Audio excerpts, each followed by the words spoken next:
Good afternoon and welcome. Welcome to A Beer with the Old Growler. I'm the Old Growler, Pete LaFrance, and I'm glad to have you with me today. I tell you, it's a beautiful day here in Brooklyn, and I've been sitting in here. However, I was able to go out and get the Old Growler. Get the Old Growler a growler. All right. Well, anyways, here we are. This is the 70th day of being a pause New York. Now, I don't know what the acronym means, but it simply means for us old types to stay inside. Okay, so we've been inside for 70 freaking days. And this is the number 46 of the Old Growler. We're getting up to 50. Pretty soon, by the end of this week, we are going to hit 50, and I'm going to do a little celebrating. I don't know what I'm going to do to celebrate, but by golly, I'm going to think of something.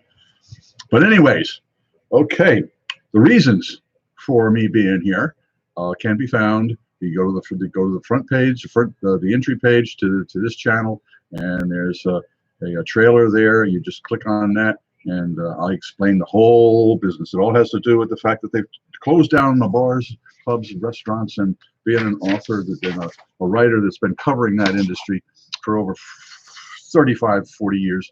It was just so. Here I am, and we're going to do some tastings and some good stuff. And that is what we've got to do. This is the two-part thing. So the first part is the beer tasting. Yes, I've teased some of you folks who've seen the beer. What are we going to taste today?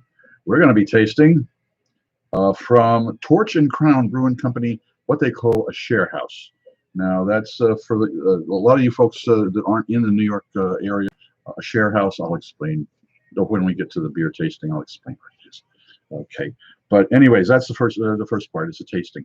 After that, if you hang around, I tell some old war stories about being a journalist covering this. And in fact, I consider myself a professional barfly, and you get to hear some of the secrets and some of the things that have happened to turn me into a professional barfly. But right now, it looks like it's 5:02, which means it is time for a beer. Dave Bokikio, good to see you. Mary B, good to see you too. And thanks for the thumbs up, guys. I tell you, I appreciate it. Okay, well, let's reach down here, and I think I've got the right one. Oh, yes, sir, Bob. This is a heavy one. Went over to the Waterfront Ale House. Jerry Scott, take a look at. Well, I'll tell you about that in a little bit. It has to do with the tastings that we used to have over at the Waterfront Ale House, and Jerry is the bar manager over there. In fact, he manages the place, and he does a great job. But anyways, we're gonna. It's time to crack open a beer. It's been a good day, and here we go. This is. I'll have to check the receipt, but I'm pretty sure it's a 2 roads. No, this is a single cut. This is a single cut because the 2 roads that was around like 6.5% alcohol, and I figured it's a little much. If I'm going to be tasting other beers, it's a cloudy one. I knew it, but I don't care. There we go. It's one of those New England or Northeast cloudy beers, but it's hey, boy, look at that. That's a freshly poured beer right there. Yes, sir, Bob. Look at that. Also, look at all the bubbles on the side of the glass, which means I forgot to wipe it out with a bar wick. Bad boy. Okay, well, let's just let that settle down right there. And it's a single cut. Let's see what it actually is. Well, I tell you, without receipts, I wouldn't know my name. Oh yeah, here it is. It's in the back. Okay. Wrong receipt. I don't know what's the wrong receipt. I don't know. There we go. What is this? This is a single cut 18-watt IPA. So we got an 18-watt IPA. I don't think I've tried this before. So this is going to be fun. Peter, you've blathered off enough, and these people are wanting to have a beer. So here we go. Cheers, folks. Ooh. That's a nice way to start the afternoon. Yeah. Oh, what a pretty little beer. And in fact, I would give it a 1. And let me explain the 1. 1, 2, 3. When we were back at the Henry Street Ale House and doing our tastings, and please take a look at the playlist. We've got a great playlist of all of the beer tastings that we've done, and some of them have been really interesting. But instead of doing a numerical rating for it, what we used to do would be a thing called "Does it meet expectations?" Now, let me reach over here. I'm gonna get a relic. Now, this is a real relic. Okay, so this is a beer that was made only once. Only one of these beers. And so if we were there at the Henry Street Ale House, what we do is we take a look at this, and we'd read, first of all, up here on beer bottles, technically in the tray, this is called a necker, not somebody who sits, I was going to say in the back of a movie theater, but movie theaters. Who remembers movie theaters? I do. Here we go. Anyways, we check the necker out first. And it says, Symposium Beer brewed to celebrate the Institute for Brewing Studies 1989 National Microbrewers Conference, August 30th to September 2nd of 1989 in San Francisco, California. So this was brewed in 1989, and it is a special beer because it is a Ninkasi. Now, Ninkasi is a Sumerian beer, and it was August of 1989. It was brewed by the Anchor Brewing Company of San Francisco, a beer with natural flavor. Back then, they didn't have to say anything about that. Okay, the small print, and I mean, this is wicked small print, so here we go. An attempt to emulate man's first beer brewed 5,000 plus years ago in ancient Mesopotamia. We consulted written recipes and documents, including the Sumerian Hymn to Ninkasi, circa 18,000 BC. Clues were, let's see here. Our brewers baked over 1,000 loaves of bapir, bread using malted and unmalted barley, roasted barley, and honey. We added the loaves to a mash of malted barley and dates. Fermentation was normal at slightly elevated temperatures. And it says for further information, you can call a phone number. Okay, it shows how old this beer is. But so anyways, what we would do is and there's no mention of alcohol content. Is there? No. So is there? No. So what we would do is we would crack this open, and if it met the expectations of this, in fact, maybe I'll open it on Friday, huh? That might be an idea. I might open an Ninkasi on Friday and taste it, because by golly, it's been in the bottle long enough and it's just begging to get out. Well, maybe it's not. Maybe it likes sitting there. Because again, I don't know the alcohol content, but I'm hoping it was relatively high. But in any event, that is what we would do. We would take a look at this, and what I would expect of this is an old beer to begin with. 30 years old, almost. So I would expect a very flabby, sad, old, decrepit man. That's what I would, or woman, or person. Something that has totally lost everything. So, now you see, that's in the old days, it would be just a thumbs up or a thumbs down. I taste it, and it doesn't taste like a flabby old man. Well, you get a thumbs up. If it doesn't, so we should do thumbs down. But here, for the Old Growler, what we do is I am going to turn things a little bit different. We're going to get a choice of 3, 1, 2, and 3. 1 being exceeds expectations. 2 meets expectations. 3, well, we won't talk about this one. Oh boy, that's a good beer. And so we got 4 more. Oh, Monica, greetings. Good to see you. Oh yeah, today's beer. I just explained all the good stuff. I do work on kind of a script. Oh, and as I said, for those of you who hang out after the beer tasting, I tell war stories about being a journalist and covering the malt beverage industry, the hospitality industry over the last 35, 40 years. But that's the second part. And do hang out for that one today, because I've got a great story, a really nice, a character that I met, a chef that I met that has made a really remarkable impression on me. And I was talking about Rick Moonen a little while ago.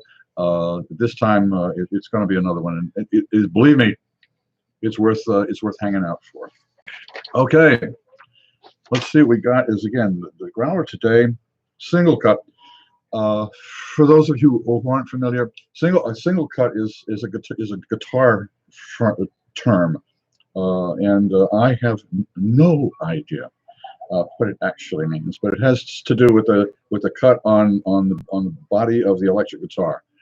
And the only thing that I know about electric guitars is that Les Paul discovered how to do tracks, different double and triple tracks with him and Mary Ford. So that's pretty much all. Oh, and I used to watch, hang out in a place called, oh geez, it was on the Upper East Side, and Bucky Pizzarelli used to play guitar there. A really tiny little bar, and I'll think of it in a minute. Oh, but yeah, single cut is a Brooklyn beer, and it's a Brooklyn beer. It's got this one here, the 18 miles per hour or 18 something. It is an attempt at a lush New England beer. It's got the haze to it, and I can imagine that. Well, the temperature is really going to start getting high. I think we're up in upper 70s right now, and in fact, the Old Growler might have to change to the T-shirt looking in the summertime. And then I got to put on my straw hat, and I got a Panama. Bring out the old Panama. Once it gets over 80, then the Panama comes out. So we'll change the image. I guess that is what it is. In fact, speaking of which. This morning I was on the Brooklyn Bridge, and every morning Virginia and I walk across the bridge, and then we come back. It's a bit of exercise. I think it's altogether 2.2 miles, and so it's a nice stretch of the legs. And ever since we've started doing it, when the lockdown, when the lockdown started, we began walking across the bridge, and when we would go across. Everybody that I would see, everyone that we pass, and there's only about, I would say, 25 or 30 people altogether, back and forth. I give a thumbs up, and so that's been going on for a while. I mean, ever since we started. And today, a gentleman with the face mask on, the whole thing, stopped for a moment. He says, "Could you just hold on?" And I said, "Yeah." And he said, "Where are you? If you don't mind me asking, where are you from?" And I said, "Here in Brooklyn for the last 35 years or so." And he said, no, the reason I asked is because I've been jogging, and I see in the mornings, and I wear a Wiggly Piggly T-shirt, and it's from the South. It's a very well-known Southern grocery store, and I thought you were giving me a thumbs up because you were a Southerner. And I said, no, I'm not a Southerner. No, we've lived in. I was brought up in Westchester County, and we live here in Brooklyn. And he said, "Oh well, there was something about you that was Southern." And I said, "Well, thank you very much." And then we introduced ourselves, and to Ben, it was good meeting you today. But I wouldn't say mistaken for a Southerner, but for some reason. I came across as a Southerner, so I'm a chameleon, I guess. But anyways, it was one of those events that only happens during a pandemic and only on the Brooklyn Bridge. And the stories about the Brooklyn Bridge, boy, I tell you this, I could. Oh well. Anyways, I'm gonna have another sip here. That wasn't a sip, Peter. That was a swig. Yes, I know it was a swig. All right, now we'll see what we got next. Oh yes, we've got our beer. The tasting of the day, the beer of the day. It is. Let's take a good look at this. Let me get right up there. It's called Share House, and it is a summer Kolsch by Torch and Crown Brewing Company. And as you can see, it's got a very summery look to it. It's got the umbrella and the good stuff, all that very summery look. Okay, here we go. What does it say on here? Okay, let's see what it says. Okay, here we go. They're going to tell us why it's called Shore House. For those of you who aren't in New York or in the New York area, listen up. It's Shore House season. Yeah, you're paying twice your rent just to crash on a couch. And sure, enough people have traded nights that you're staying with more strangers than friends. And okay, your morning pastime is hoping a hero brings back bagels for the house. Fine. You spent more time in the Talkhouse line than you did inside. And yes, your calves cramped on those 4 hour standing room only Sunday trains back to the city. But it's all worth it because you summer out east. There's not going to be too much summering out east. I think they kind of blew that one. But anyways, it's a good thought. 5.4% alcohol by volume, 1 pint of ale. Brewed and canned by Torch and Crown Brewing Company in New York City. Yeah, they're down in, well, no, they're not in Soho. They're near the Butterick building where I used to work at Beverage Media, and I cannot do it. Right around the corner where a deli used to be, a very nice deli used to be, but now there they are. Okay, and we've got the usual government warning by the Surgeon General that I shouldn't drink alcohol if I'm pregnant, and all the redemption values for the can. Okay, what are we looking at here? Well, a summer Kolsch. A Kolsch is a heavy bodied pilsner. It's a light colored beer, straw colored, but it has a lot more body to it, a lot more dextrin in it. It's well known for having a very malty flavor to it, not too much hop, not too much hop flavor. So we're not looking for a lot of hops in this. I would say almost a bright, sweet beer, and it could probably be a little bit. This is pretty cold, as you can see. It's sweating, and so what are we looking for? We're looking for a summertime beer, and please, God, make it. Since it's a Kolsch, it's got to be a clear beer. Okay, and as far as the alcohol content, 5.4. That's a little high for a session beer, so it's not quite a session beer. But if you were out at your summer share and sitting on the porch having a bunch of these, it would probably make a lot of sense. So I'm going to transport myself out to the Hamptons, not the fashionable East or Southampton, but I think Hampton Bays maybe. Yeah, there we go.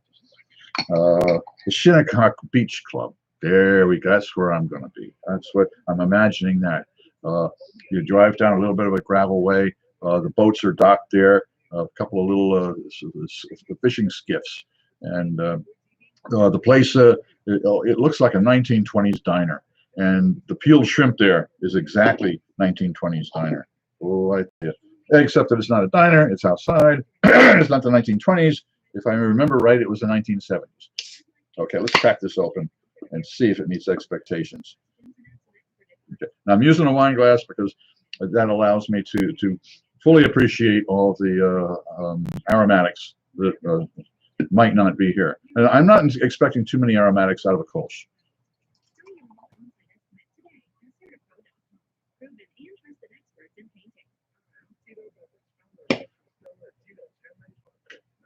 Well, we've got us a cloudy beer. Ding! One off. Nice head. Those bubbles are a little bit feathery. They're not as dense as they should be. Ding! Okay, aromatics. Makes a nice aroma there.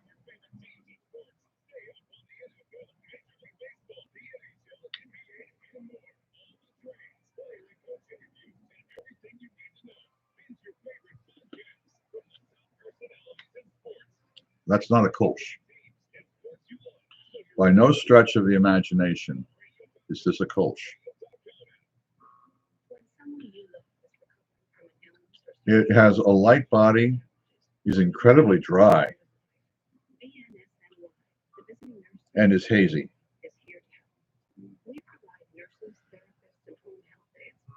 Okay. Does Shorehouse Summer Kolsch by Torch and Crown Brewing Company meet expectations? Oh, does it exceed expectations? Number one.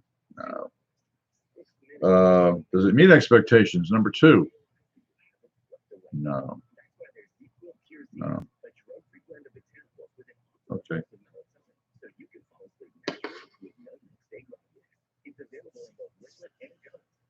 And so we move on.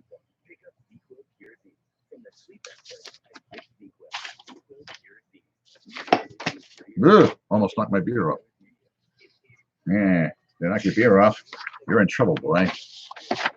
Okay. For those of you who are still with, first of all, for those of you who watch the tasting, thank you very much. I do appreciate it.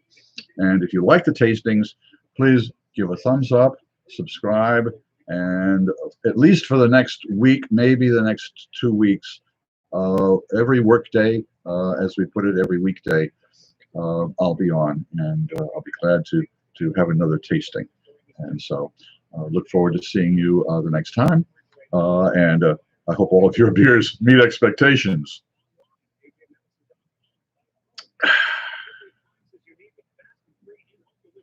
For those of you who are still here, I'm glad you are. I see there's 4 of you. There's an extra thumbs up there. I've got 3 thumbs up today. That is almost a record. And I do thank you for that. That's important for the gods of YouTube. Now, and I'm not doing nothing really rotten down here. I'm just pouring myself another beer. Let's see if I can do it without spilling it. Oh, now there, that's a fine pour. Yes, sir, Bob. That's a fine pour. All right. Well, now we get to the part that I kind of look forward to myself. I mean, not that I love beer tastings, believe me. But every once in a while, as I say, you get something like we got today, and it's kind of sad. Well, we've got 2 more. We've got 2 more or 3 more from the same brewery in the next few days, and so if you're keeping numerical order, it will be Growler number 47 will be the next featured beer from the Torch and Crown. And so, anyways, here we go with the. Now you have ventured into my life as a professional barfly.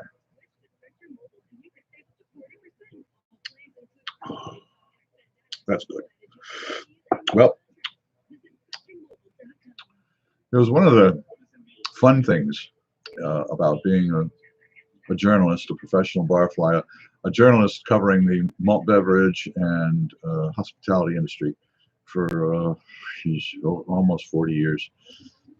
You get to meet some great people, and as I mentioned a little bit earlier, one of the chefs that I've mentioned was Chef Rick Moonen, and quite a character, quite a wonderful human being, just a great person. And I'll put a link to my reminiscence about Rick in the information box below.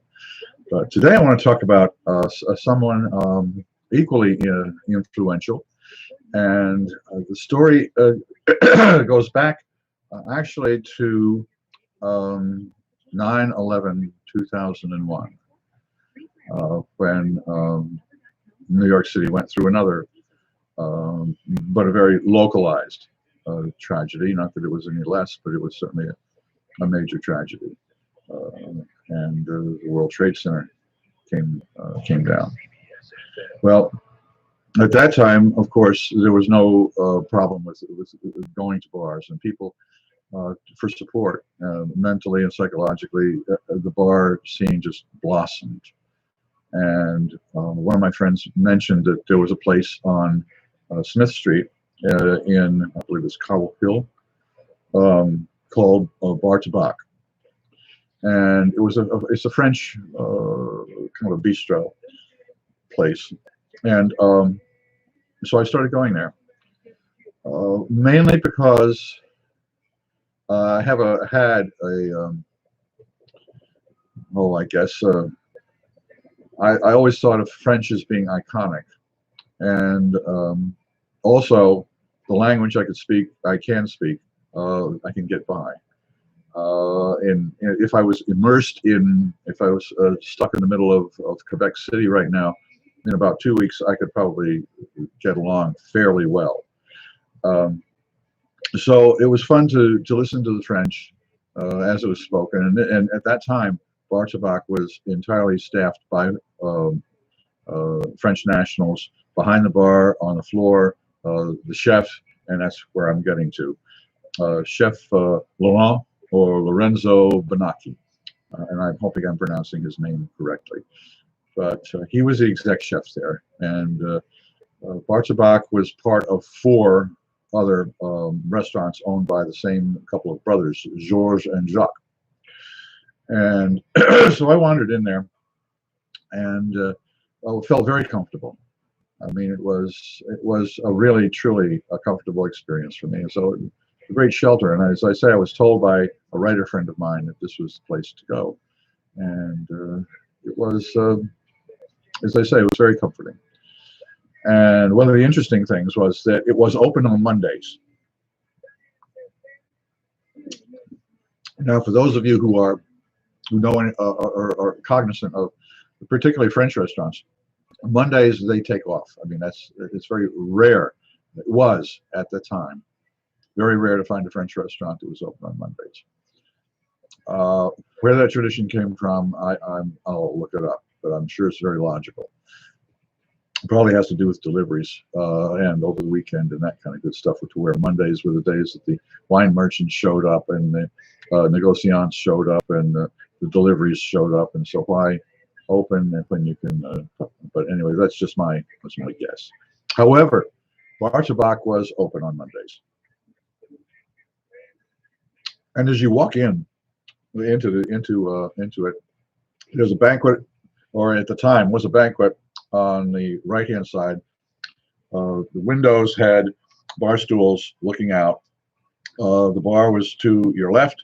It sat around, I believe, 10, maybe 12 people. And there was a foosball machine in the middle floor. And the tables ran along the wall. There was a corridor between where the kitchen opened up, the kitchen door was, and the water closets were to the left. And you could go all the way back, and into there was a back room, and there was another water closet back there. So I'm not too sure how many tables they had, but that was pretty much the setup.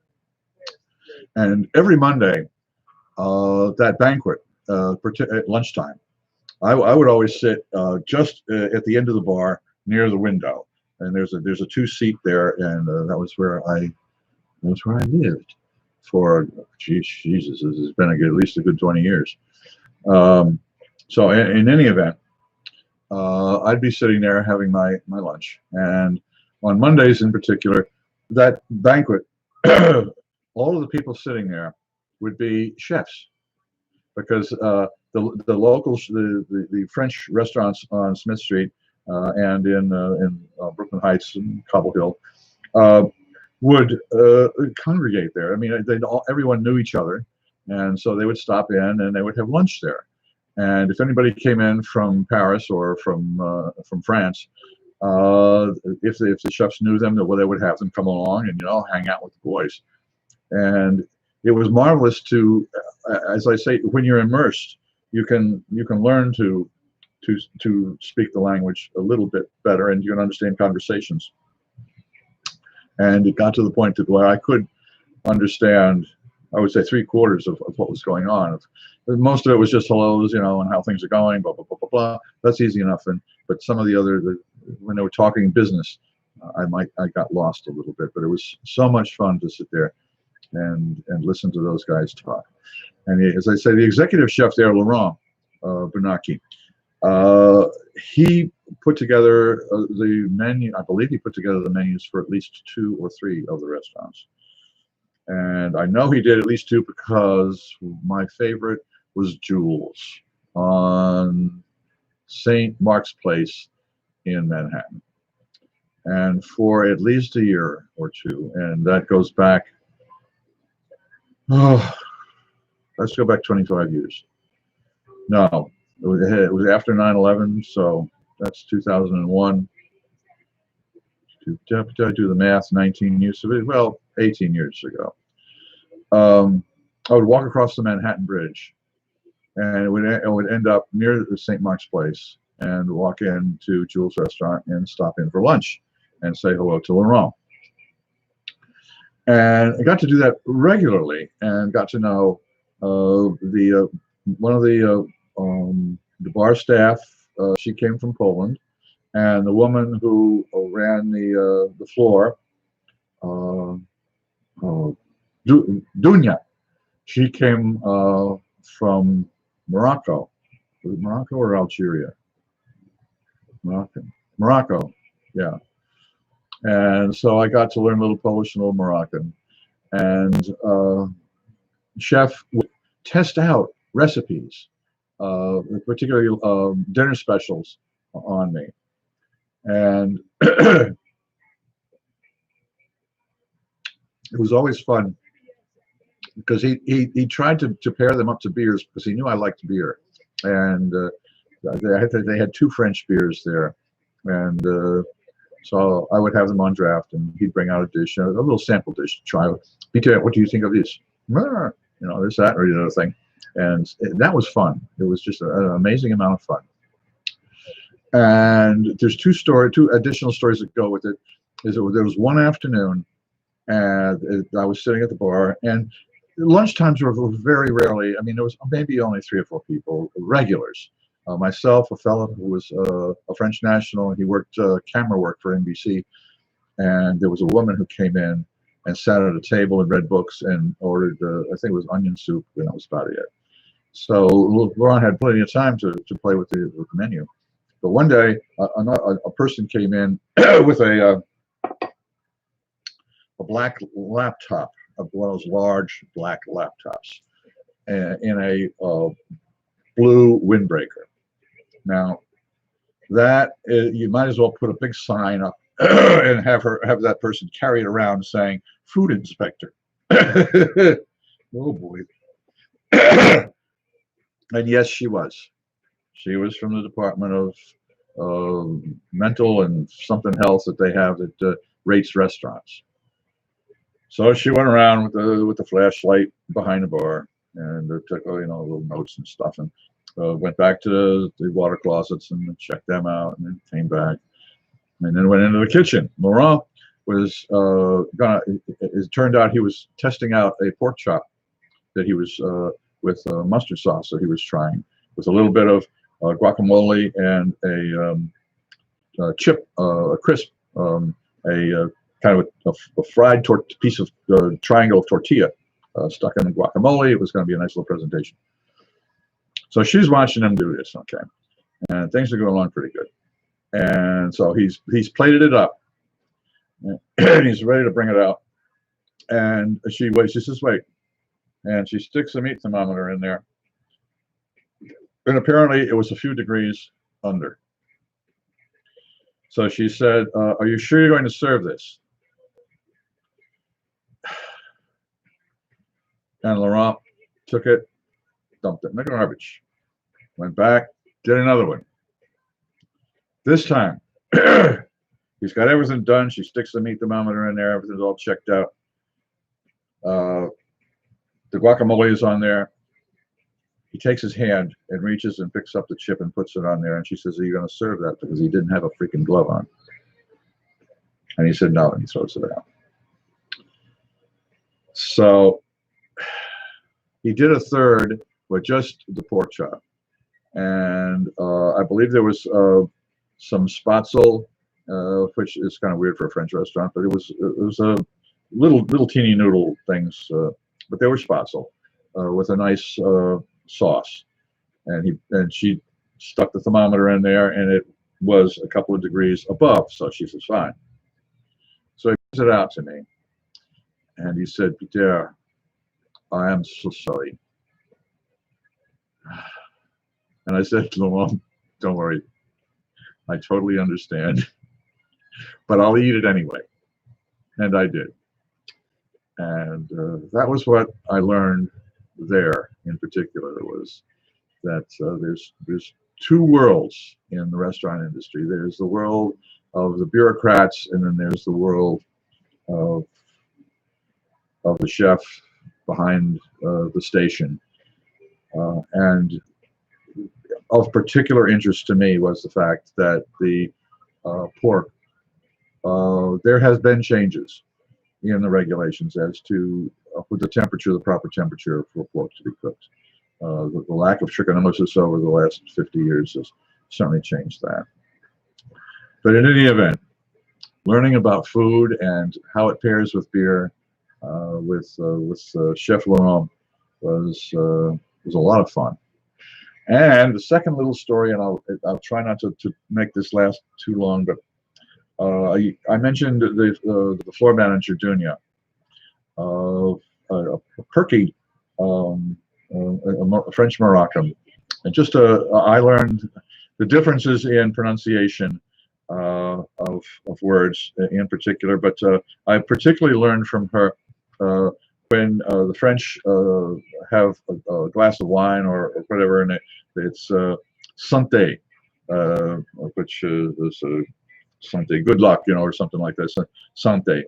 But it can be, if it's not pronounced correctly, it's santé, which means aroma. So it's santé, not pas de paix, but not the feet.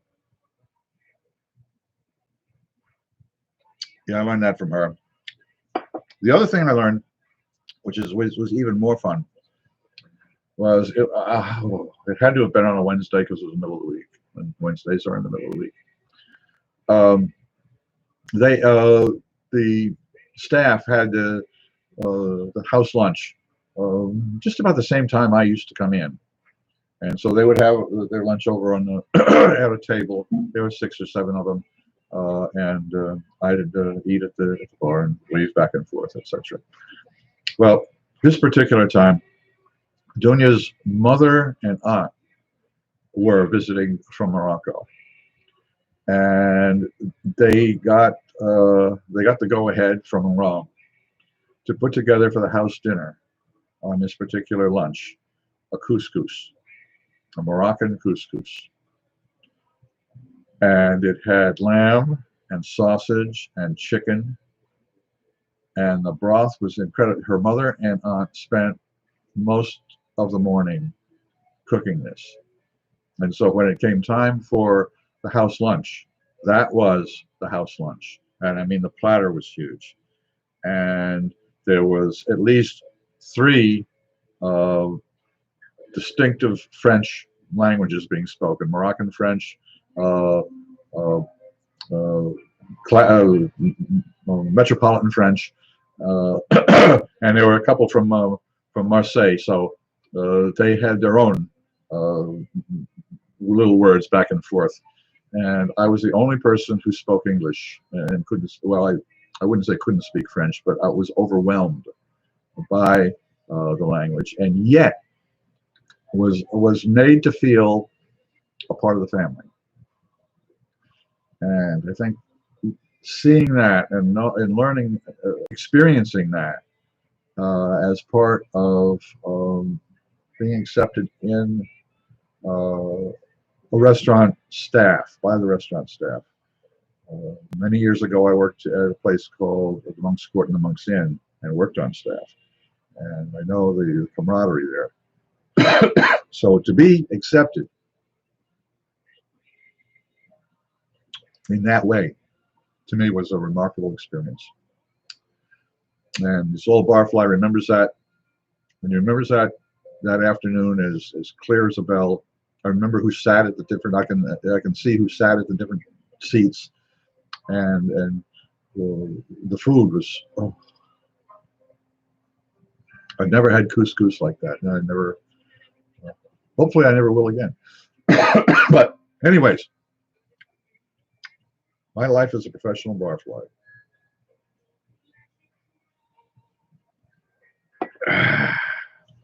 Thank you all for hanging out. Oh boy, another thumbs up. I got 4 thumbs up. Boy, oh boy, oh boy, that is, no, I'm not kidding. That is great. And I see 4 of you here. I know that Dave and Mary and Monica, good to see you kids. Absolutely. And number 4 there, it's good to see you as well. But in any event, tomorrow we'll try another one of the